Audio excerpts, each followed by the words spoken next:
SBS advises that the following program has been classified M. It contains adult themes. In 1996, this woman came forward to tell the Belgian authorities she'd spent her childhood years as the victim of a paedophile network. She described a world of organised sexual abuse, torture and even murder. It was terrible. You didn't believe your eyes.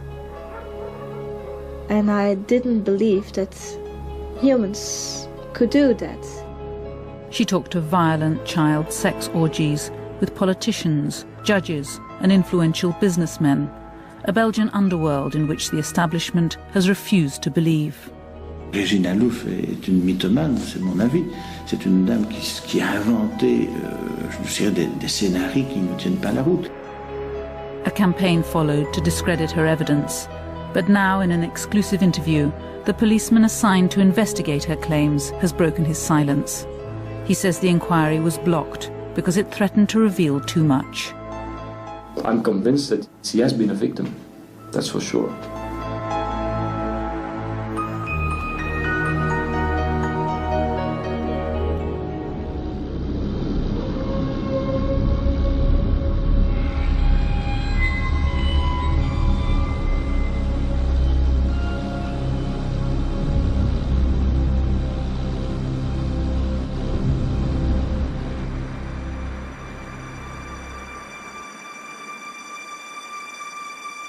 In June 1996, this Belgian slum revealed a bitter secret that would come to haunt the nation.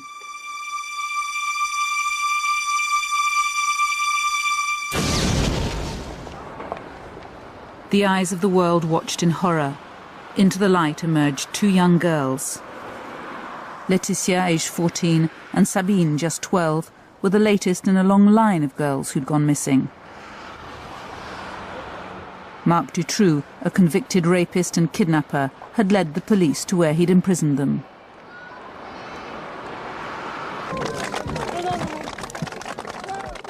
Relief swept Belgium as their tearful homecoming was caught on camera.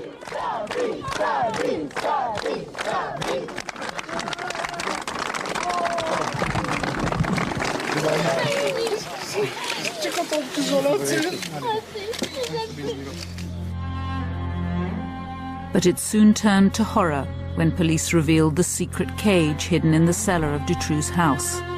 The girls had been kept here, drugged and repeatedly raped.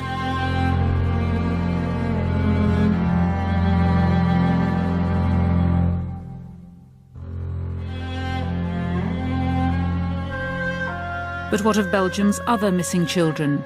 8-year-olds Julie and Melissa, who were missing for more than a year, and 12 others who'd vanished mysteriously. Was this a new lead in the hunt for them? The hopes of their parents were soon dashed.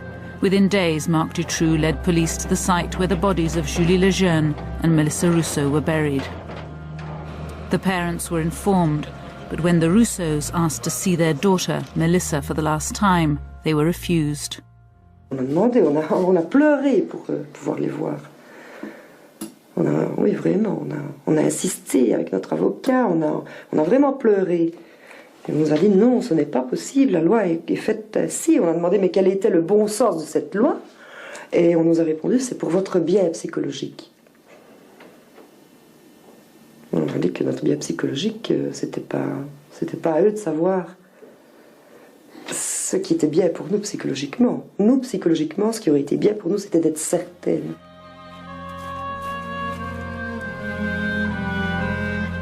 It's 6 years since the police unearthed the bodies of Julie and Melissa, buried in the garden of this house.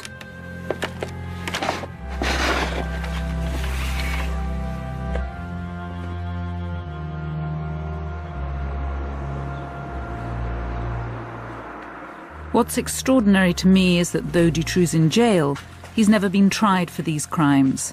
It's as though the judicial system froze when faced with having to bring him to trial. Officially, Dutroux lived on benefits, yet this house, now derelict, was one of 5 that he owned. The bodies of 2 more missing girls were found at another. Effie Lambrechts and Anne Marchal. I didn't believe that it was possible that children were kept in a cellar and were raped and kept there until that Dutroux was taken to prison, and that we could see the cellar. At that moment I had to believe. Before the murders, Marc Dutroux had already been convicted of 5 charges of rape and kidnapping, yet somehow he'd served only 6 years in jail before he was released back into the Charleroi underworld. This was once Belgium's industrial heartland, but today its most famous industry is crime. Dutroux melted back into this realm of prostitution, drug traffic and stolen cars, and began to plan his next project, the kidnap of children.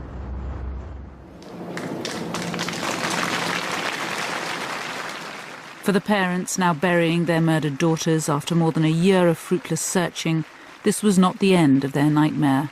They would soon find out that Dutroux had been a prime suspect from the start, yet nothing had been done to save their girls. Melissa's father is still asking why his daughter was allowed to die. Une semaine après, 10 jours après l'enlèvement de Julie et Melissa, en 95, 3 témoignages disent c'est Dutroux qui enlève les enfants. On ne va pas chercher Julie et Melissa chez Dutroux. En 95, tout de suite après l'enlèvement. Ça, c'est inexplicable. Et il continue à enlever d'autres enfants. Enfin, il y a des choses qui sont... Et on met le POSA, donc le peloton spécial de surveillance, sur Dutroux, et il continue à enlever des enfants. C'est inexplicable. Tout est inexplicable, du début jusqu'à la fin. What is known is that Dutroux was finally caught when his white van was identified. It had been used to snatch a 6th girl miles away from his home patch. The man who arrested Dutroux was Jean-Marc Coverup, an investigating magistrate. He became a national hero, uniquely respected by the parents of the murdered children.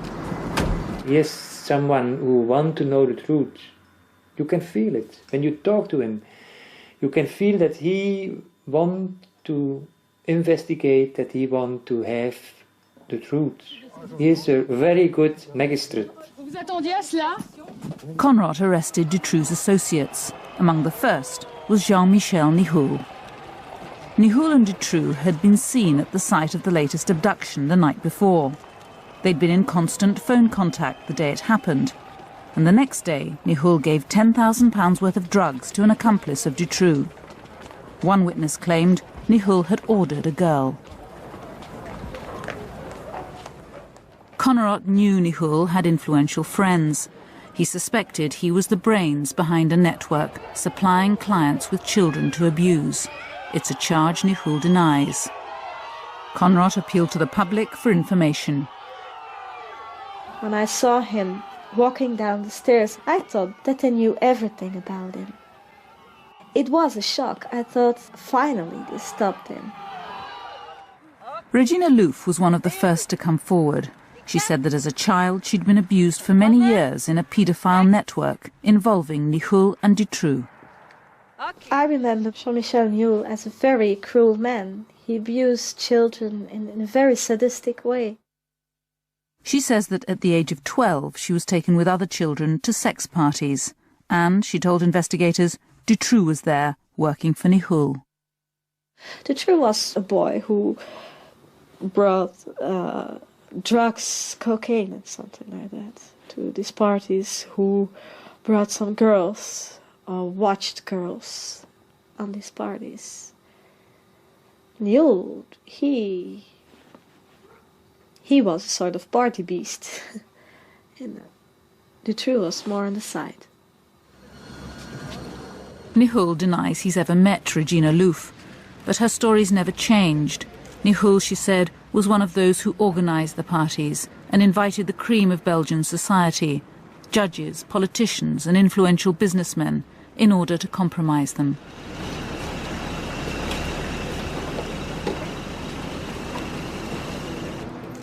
It was a big business, yeah. And it was very well organized, too. There's a lot of money going on there, and a lot of blackmail also. They had a lot of parties. They filmed it even. So yes, it exists. I know it sounds crazy. And I know that there is a big taboo on everything like that. But it exists, you know.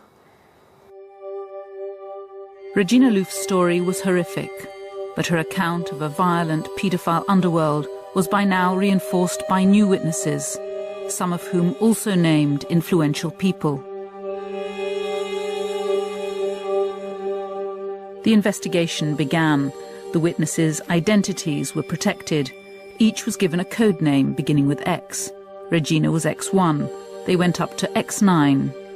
Their testimonies became known as Belgium's X-Files.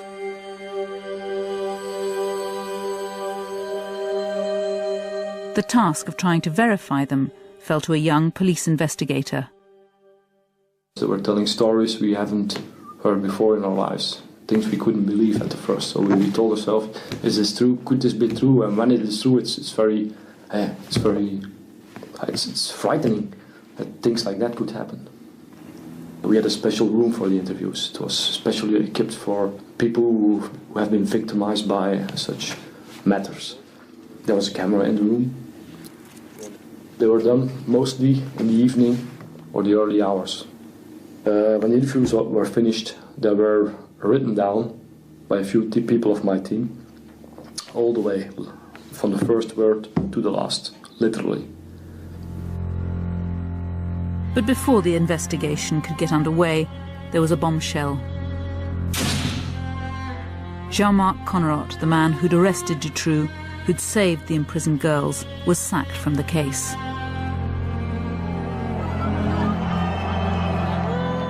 His removal caused a public outcry. Belgians lost faith in their judicial system. They descended on the Palace of Justice and accused the courts of colluding with the killers.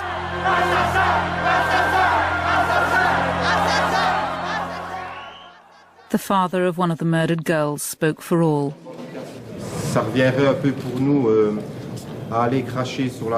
Il y a un juge, Coverup, qui arrête une dizaine de personnes. On dessaisit le juge et on met un nouveau juge qui s'appelle Langlois, qui n'a jamais fait d'instruction. C'est son premier dossier d'instruction, le juge Langlois. Dans l'enquête la plus grosse, dans le dossier du siècle, on va mettre un juge qui n'a jamais fait d'instruction. Vous comprenez ça, vous? 300,000 outraged Belgians marched through Brussels in a demonstration of grief and solidarity. This white march was the largest protest the country had ever seen. Belgians felt that the dismissal of Coverup was a betrayal of Dutroux's victims, that it signalled the end of any real search for a network. The two rescued girls were overwhelmed. Un grand merci à tous d'être venus si nombreux. Merci. Merci aussi à tout le monde d'être venu.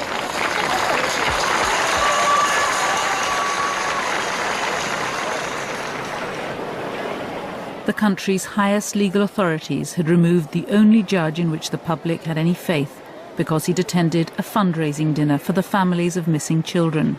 A conflict of interest, they called it, a lack of judgment. The government feared a revolution.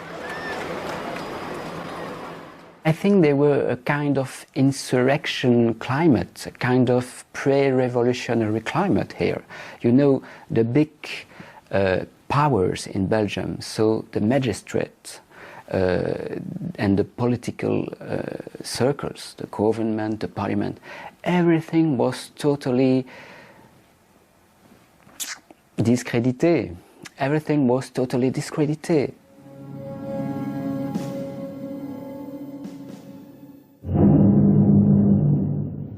No one knew what to believe anymore.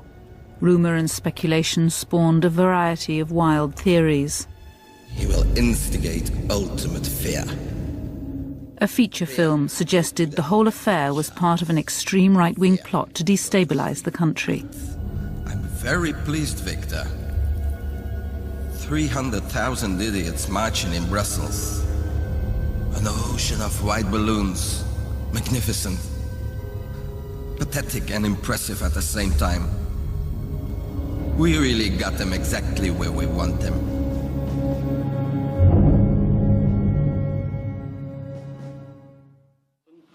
En op verzoek van de Kamervoorzitter, de heer Raymond Langendries.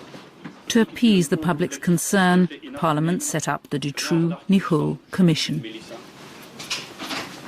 Je propose à la Commission d'observer un moment de silence. Merci. As the pressure grew more and more, they decided in a kind of panic climate to create the commission, because the political world had to try to find an answer. But what the commission revealed was incompetence that beggared belief. Police had been told of Dutroux's plans to make money by kidnapping children. They had his house under surveillance throughout the abductions. They even searched inside and heard the sound of children, but failed to find the dungeon. What it established beyond doubt was that the girls could have been saved. On avait tous les éléments pour arrêter Dutroux. C'est ça qui est le scandale de cette affaire, c'est que Dutroux était connu, il avait des antécédents, on avait des informations sensibles sur le fait qu'il avait aménagé dans ses caves une cache pour y accueillir des enfants, il y avait des informations au niveau de Charleroi attestant que les enfants pouvaient être chez lui. But when the Parliamentary Commission began to ask why, was it incompetence or had someone in authority protected Dutroux, cooperation with their investigation stopped. Ils ont été complètement sabotés, au point qu'ils ont dû voter eux-mêmes au Parlement, ils ont voté l'enfermement de tout le travail qu'ils avaient fait aux archives pour 30 ans. Tout le travail qu'ils ont fait est enfermé et on ne peut plus avoir accès pendant 30 ans. Et c'est le Parlement lui-même qui a voté ça.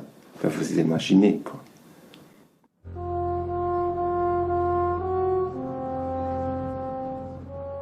If the Commission's job had been to restore stability, to clear the air of insurrection, it worked. The danger to Belgium's establishment was over. But there was still no answer to the most important question.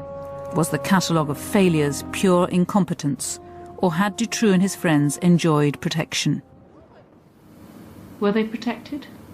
Sur le volet des protections, nous n'avons pas découvert grand-chose, si ce n'est que la meilleure protection dont Dutroux a pu avoir le bénéfice, finalement, le mauvais fonctionnement du système policier et judiciaire en Belgique. But Jean-Michel Nihul, the man suspected of hiring Dutroux to kidnap children, was released from jail after just 5 months. It's still unclear if he'll ever come to trial, and some members of the Commission remain convinced he is protected.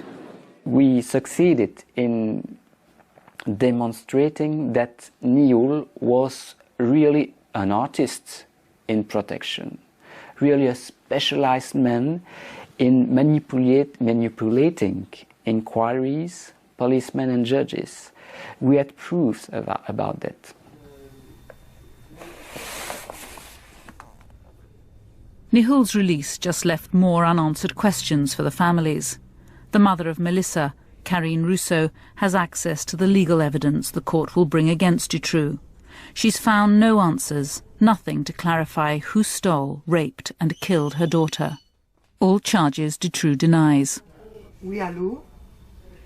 Oui. Depuis 5 ans, on n'a toujours pas réussi ni à obtenir des aveux de Dutroux, ni à obtenir des traces matérielles ou des témoignages probants qui attestent que c'est Dutroux qui a vraiment enlevé les enfants, qui les a vraiment violés ou qui les a vraiment assassinés. C'est assez catastrophique parce que plus rien n'est clair aujourd'hui.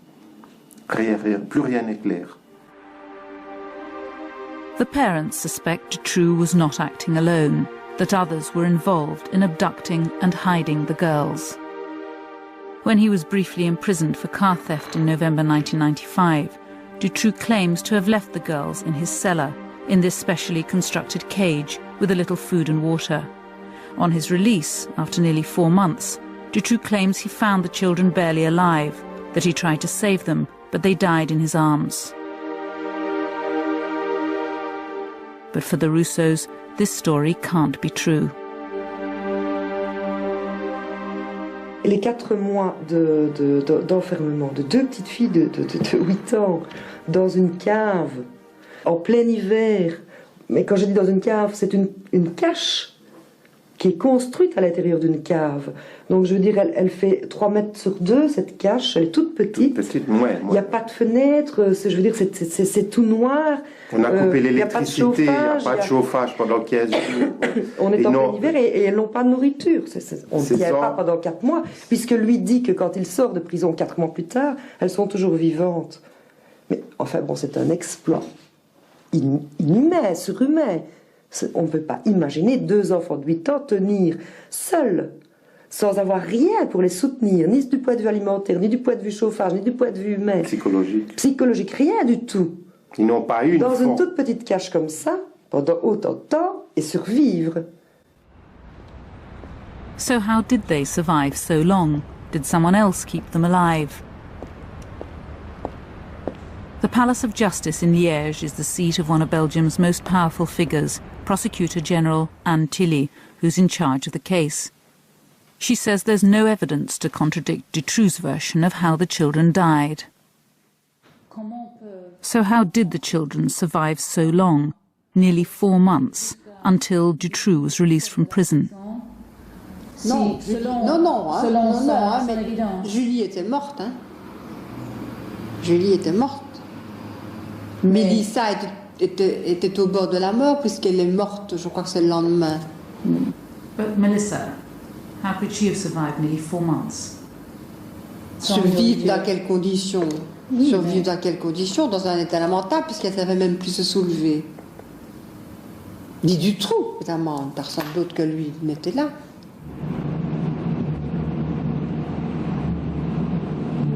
Dutroux was acting alone. This is the mantra repeated again and again in Belgium, with a certitude that for the victims' parents is inexplicable. They believe that investigators have blocked every lead, rejected every clue which would reveal that Dutroux was kidnapping girls for someone else. Most painful, perhaps, is the autopsy report which shows Melissa had been repeatedly raped about 2 weeks before her death, while Dutroux was in jail. So who raped this child? Dutroux denies he raped the girls. But isn't it simple to find out if Dutroux raped them or someone else, scientifically? Normalement, oui. En principe, oui. Mais les moyens, enfin les analyses scientifiques élémentaires comme recherche d'ADN, je ne sais pas moi, de traces de traces d'auteur, par exemple, sur les corps des enfants, n'ont pas été faites. Back in the Palace of Justice, they say the DNA tests were done, but the results were inconclusive. Can you explain why there was no DNA analysis done? Si les analyses d'ADN ont été faites, madame. And the results? Rien du tout. What does that mean? That there was no trace of sperm? Elles étaient dans un état de putréfaction qui ne permettait pas de faire des analyses de ce genre-là, de sperme ni rien du tout. That's not what's written in the autopsy report. Again, the story doesn't square. The bodies weren't severely decomposed.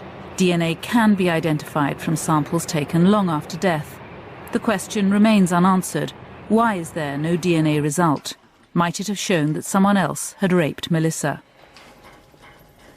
Other forensic tests that should have been routine were just not done. Human hairs collected from Dutroux's dungeon weren't sent for analysis. The logic was strange. They claimed that as there was no evidence anyone else had entered the cage, there was no need to analyse the hair. In 5 years, Coverup's successor has shed no light on the abduction, imprisonment or death of the girls.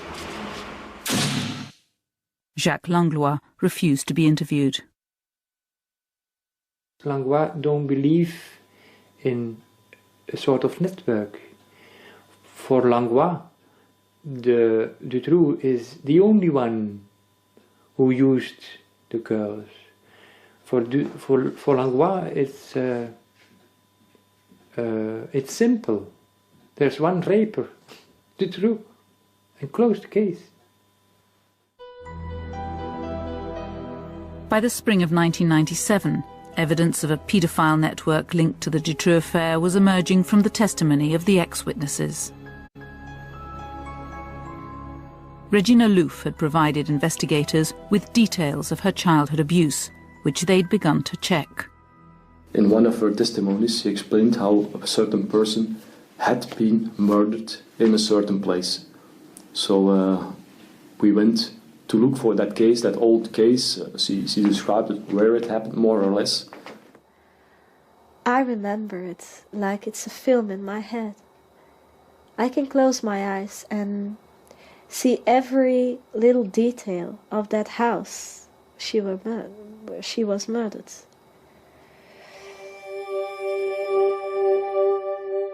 Regina Louf described a house where in 1984 she said she saw the torture and murder of a young girl.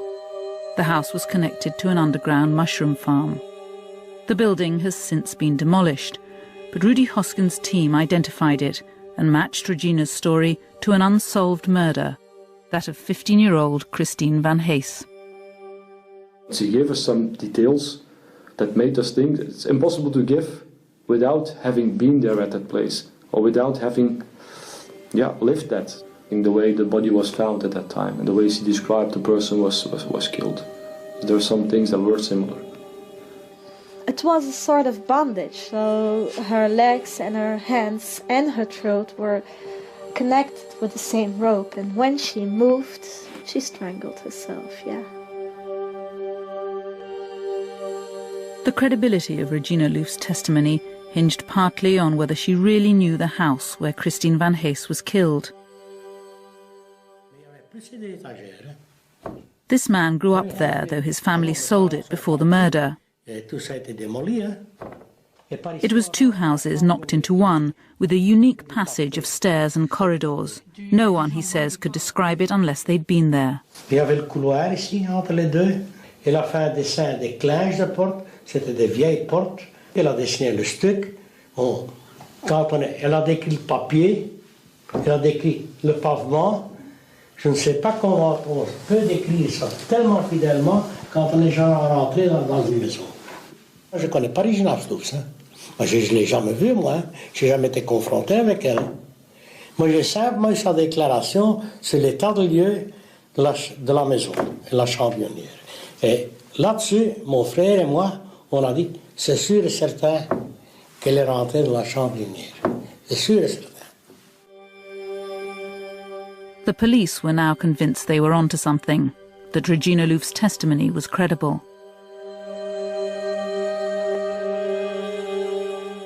What's more, it gave them a new link between Marc Dutroux and the man accused of being his boss, Jean-Michel Nihoul.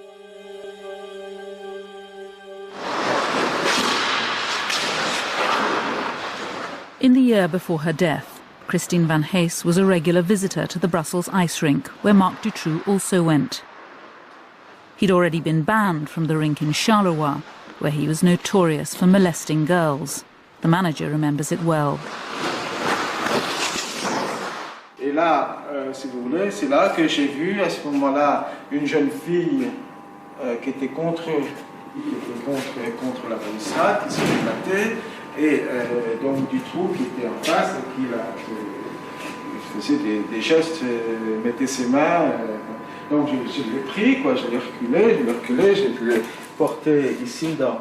Et il y a à ce moment-là mon beau-père qui est arrivé et il s'est fait expliquer l'affaire et puis il voulait donc le frapper. Bon, moi j'ai retenu justement son bras juste à temps, quoi, parce que sinon il voulait le frapper. When she wasn't skating, Christine Van Hees used to spend time in the building of a pirate radio station. It belonged to Jean-Michel Nihoul. Both men, Dutroux and Nihoul, were at Christine Van Hees's murder, according to Regina Louf. And Dutroux was involved in the murder? He watched it, and he didn't do anything, and so he abused her that night. So, yes, he was involved. How many people were there? I still don't know for sure, but around 8. Nihoul, Dutroux, and a lot of others. So But everybody, except Dutroux, is free. Nihul denied it, but her testimony was dynamite. If true, it meant Dutroux and Nihul were linked with another murder. But then out of the blue, the investigation was stopped. We received a message that we couldn't investigate anymore, just like that. We were sent home. Just like that. Without an explanation. Because our work hasn't been done all right. Very strange. Why were you taken off this case? I wish I knew. Perhaps we were touching something we couldn't touch. Some people say this, we didn't have to prove at that moment to say things like that. But perhaps we were coming closer to some things, yeah, perhaps. Like what things? I don't know, something Belgium or the world shouldn't know about. Patrick de Batz, the head of Hosken's team, had been one of Belgium's most respected police investigators. It was he who'd taken Regina's testimony. Now he too was sent home, accused of manipulating her evidence.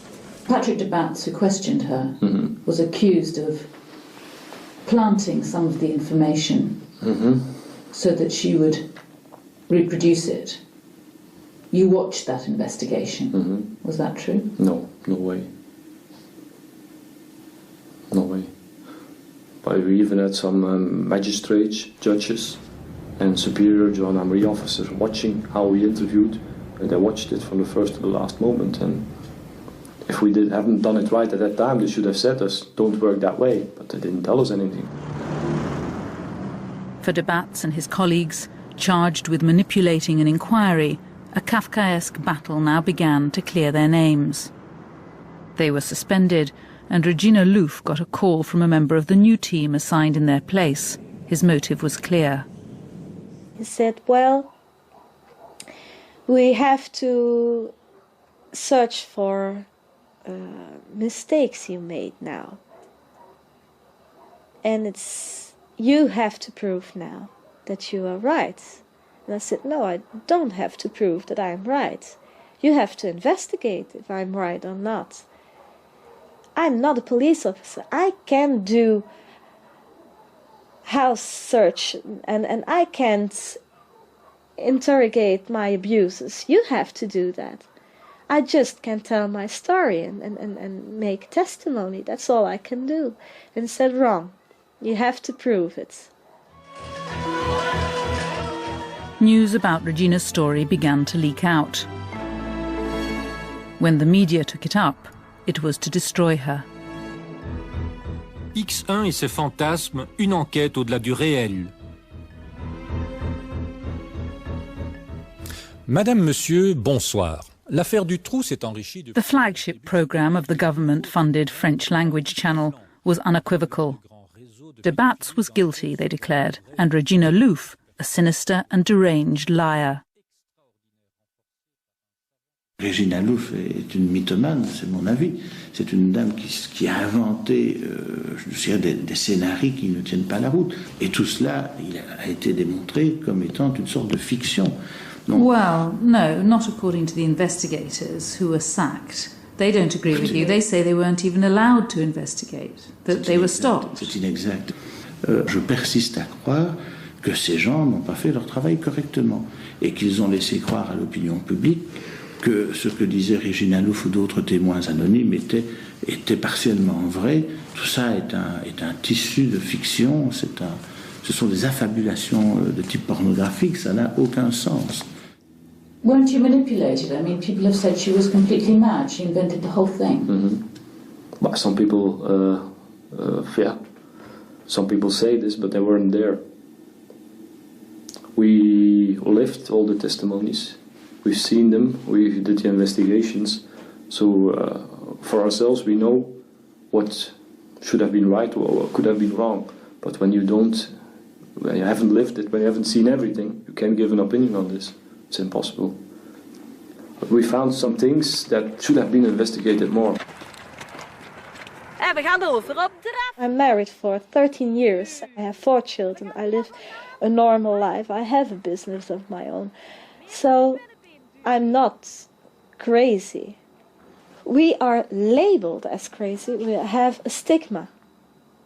We are stigmatized as crazy persons because we had the courage to talk about things that happened in our past with persons who played a role in the Belgian economy or politics or something like that.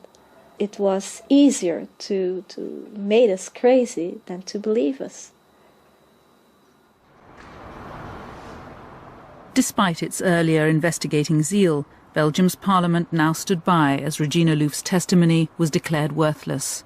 The judiciary announced it would not be used in any trial. And that might have been the end of it, had the files of the entire Dutroux investigation not been leaked. Marie-Jeanne van Heeswijk and 2 other investigative journalists had access to every witness statement, every police report in the Dutroux affair. Their book on Belgium's X-Files shook the country. How did you get the information for the book?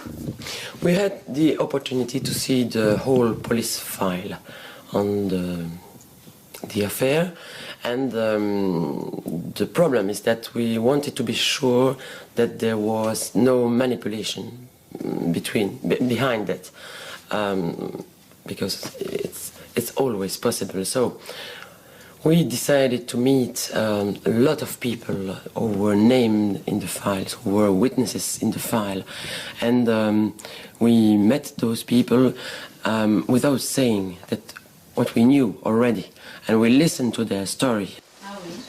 They found the new team had rewritten Regina Louf's original statements. Testimony had been changed. We began to check it. And we began to read again all the questioning of Regina Louf to see how they did that, they rewrite that. And one by one, we discovered that gendarmes, colleagues of the Bats, had pretended that the Bats manipulated the investigation. So everybody was tricked. To this day, no evidence has ever been produced to support the allegations against de Bats. Yet he continues to be accused. Investigation into Regina's story is dead. And yet 2 separate inquiries cleared them of every charge that they manipulated her testimony. The inquiry. Yes, I'll show you the final report of the inquiry of the gendarmerie. It was made 26 June 2000. So what does this mean? I'm not a bad policeman. But now that's cleared you, you face new charges, new allegations, new accusations against you. I'm not afraid of it, because I know the conclusions will be the same.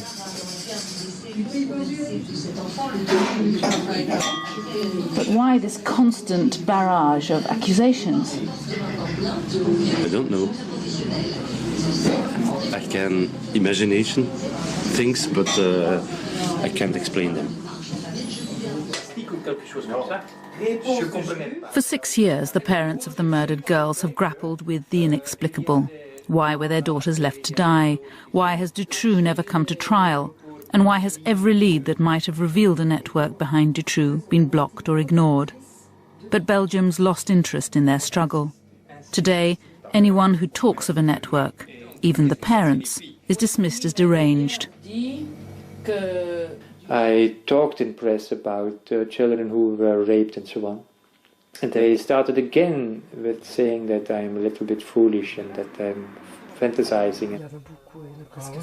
I'm sure that in several years everyone will believe that networks will exist.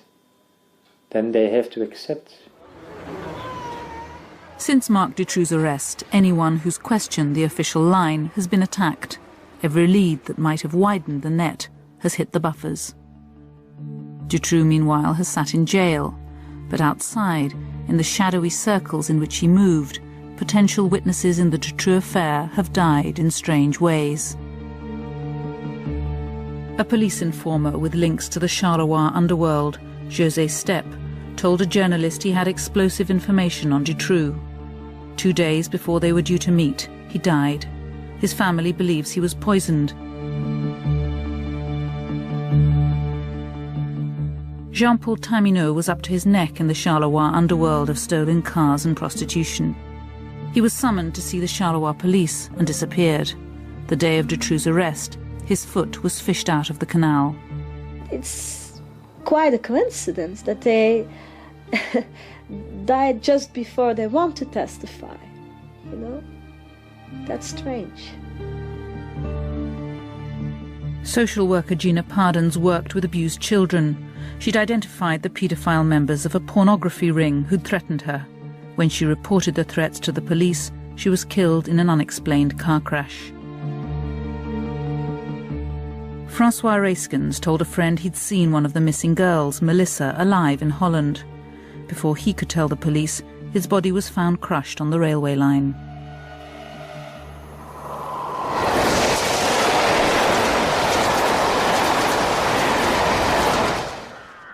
Some 20 people, all potential witnesses in the Dutroux affair, have died in mysterious circumstances. I survived it all. I don't know why, but I survived my abuses, I survived my testimony just because I said it all. Why kill me now, you know? I'm mad.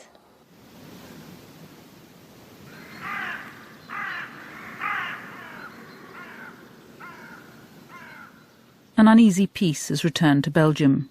The streets are calm. The danger of insurrection has passed. The paedophile networks persist. Sometimes there are even arrests. Earlier this year, 19 men from one village were charged with child rape.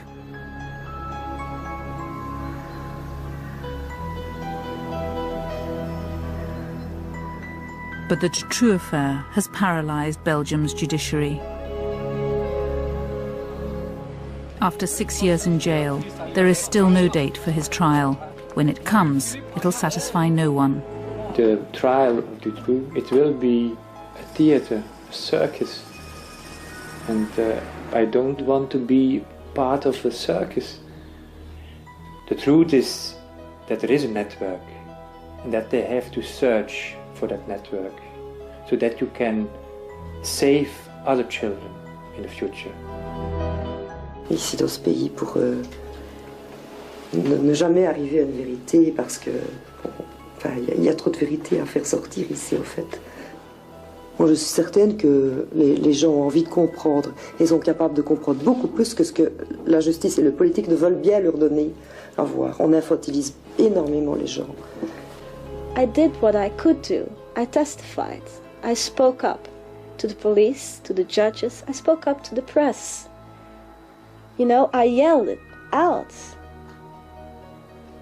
But what can I do anymore now? I can't.